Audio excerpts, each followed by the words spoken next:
Thyroid নিয়ে কিছু কথা। আমি নিজেও একজন থাইরয়েডের রোগী। থাইরয়েড দুই প্রকার, যেমন হাইপো এবং হাইপার।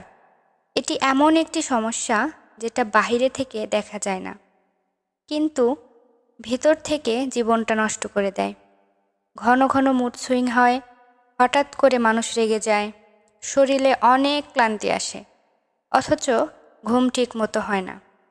অনেক সময় মাথা ঘুরায় এবং হাত পা থরথর করে কেঁপে ওঠে।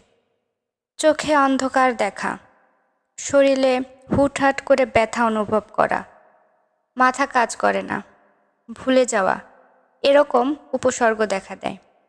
কখনো ওজন বেড়ে যায়, কখনো কমে যায়। খাওয়ার অভ্যাসেও পরিবর্তন আসে। কখনো চুল পড়ে, ত্বক শুকিয়ে যায়। কিন্তু সবাই ভাবে যে হয়তো নিজের যত্ন নেয় না।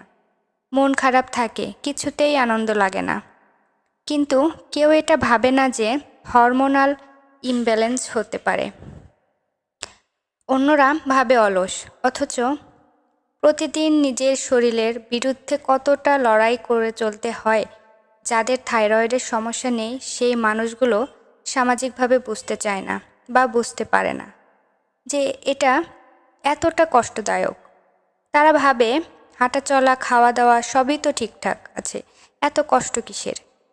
কম খাও, হাঁটাচলা করো, সব ঠিক হয়ে যাবে।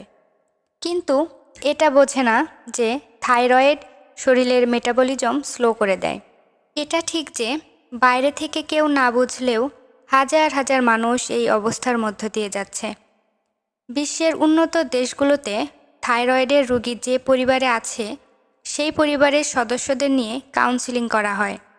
রোগীর সাথে কেমন আচরণ করলে তারা স্বাভাবিক থাকবে সে বিষয়ে পরামর্শ দেওয়া হয়। কি খেতে পারবে, কি খেতে পারবে না, এগুলো আলোচনা করা হয়। অথচ আমাদের দেশের মানুষ এই মুড সুইংকে ঢং বলে চালিয়ে দেয়। অথচ এ সময় রোগীর আশেপাশের মানুষজনদের সচেতন হওয়া অত্যন্ত জরুরি। সবাই ভালো থাকুন এবং সবাইকে ভালো রাখার চেষ্টা করুন। ধন্যবাদ।